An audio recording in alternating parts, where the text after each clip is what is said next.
All right, topic number one is going to be FSBOs and the FSBO trap. And, FSBO, so that stands for sale by owner. If you are a super rookie and you're not exactly sure what that stands for, it is for sale by owner. It means that the owner themselves is just going out and they're jamming a sign in the ground and they're trying to sell it on their own. And you're like, wow, that's kind of weird. Why would they do that? And the answer is in their mentality, right? As they're thinking through it, they're like, listen, I'm a smart guy. I know how to do things on my own. And I can just put a sign out there and it's super easy. Those realtors don't know what they're talking about. It's like easy. I can put a sign out. The market's so hot. Everything will work out very, very well for me, right? And sometimes it does, but the majority of the time it does not. So many pitfalls. And let's go ahead and we're going to show the screen over here and we're going to show off why FSBOs do become a problem. And we'll start over here and we'll scroll down and we'll see if we can get my main man producer O to scroll down just a little bit and we'll show why. So number one is going to be bad pricing. Bad pricing. So the for sale by owner classically is not going to know what the price is. And most of the time they're going to overvalue it. And if I was to give you an example like my father, right? So he always perpetually thinks his house is worth way more than it necessarily is. There's not like a comp in the world that ever can justify how much my father thinks his home is worth at that moment. If you'd ever ask him, and it like changes over the years, right? But he's consistently like, he's at least $75,000 over every time on when he thinks he knows the value of his home and like what it would sell for at the moment. And maybe he's just doing that to like aggravate me and aggravate Sean and like say, hey, is my house worth this now? I'm like, no, Dad, it's not, right? And it's just like always overvalued. And that's just one classic example of bad pricing. Sorry about that, Dad, but it is the truth. You would be horrible at for sale by owner because of pricing. Okay, so let's move down to number two. And what we're going to see here is the lack of marketing. So my father, again, would think he would be amazing at marketing his sign, at marketing his property. And all he would think is the market's so hot, he just needs to put a sign in the ground and then put his phone number on it. And like somebody's going to call him, and that's the extent of marketing that he needs.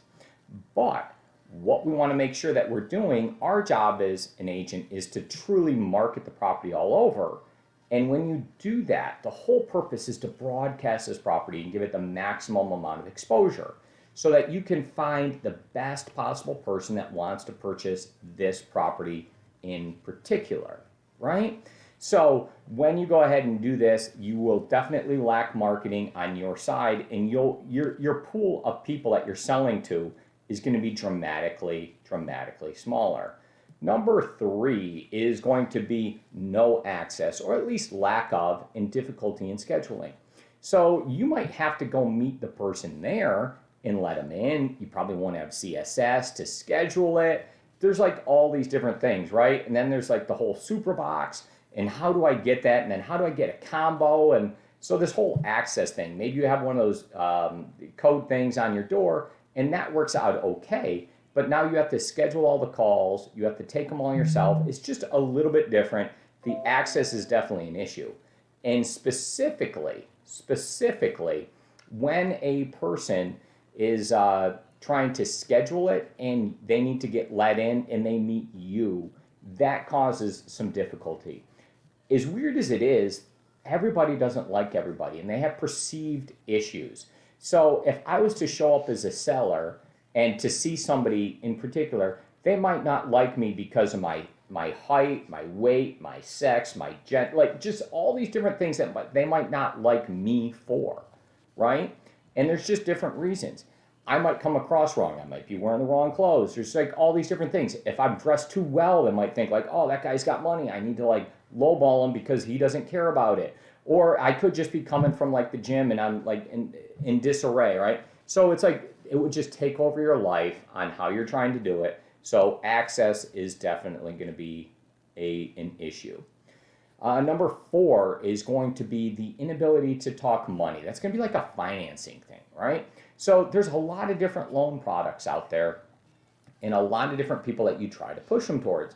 The person who's going through the classic FSBO is not going to know the exact lender that they should be working with. They're not going to know all the different programs that are available. They're probably going to be fine if somebody sends in an offer to them and it's from like one of these big national banks. They're not going to recognize all the different pitfalls.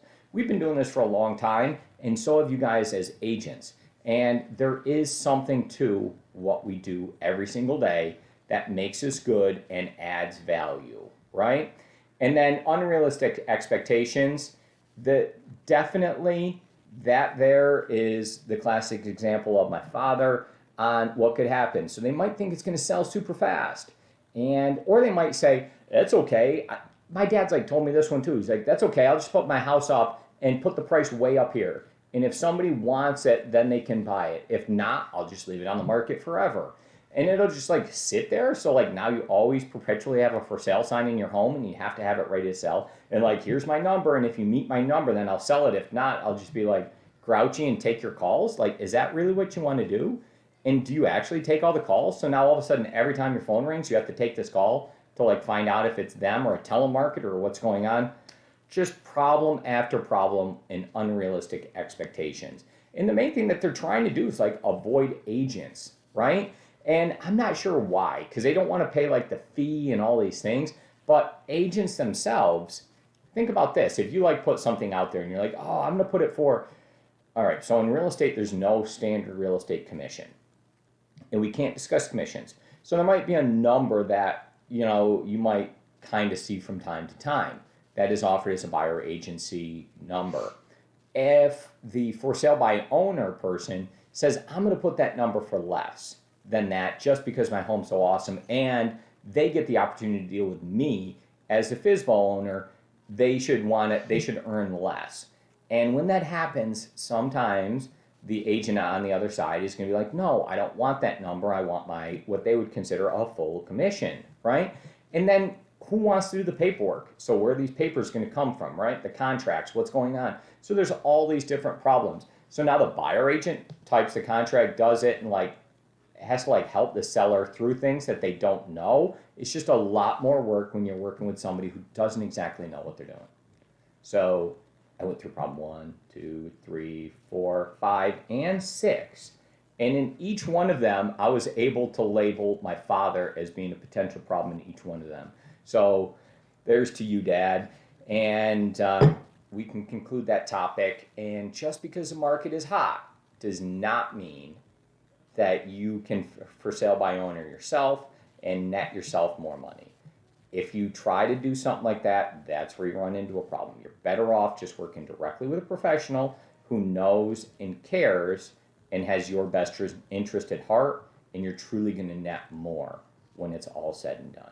So, ladies and gentlemen, I hope that helps you when you go out there and you start selling and you run into somebody who thinks they want to be a FSBO. But just like think about that person, because you have to realize who they are. They want to be put in this box. But all those people are like the same. All the for sale by owner people are like these annoying like DIY people. And okay, fine. So like I might be a person that thinks like, oh, I'm smart enough to do this on my own or whatever. And it would just be a total nightmare.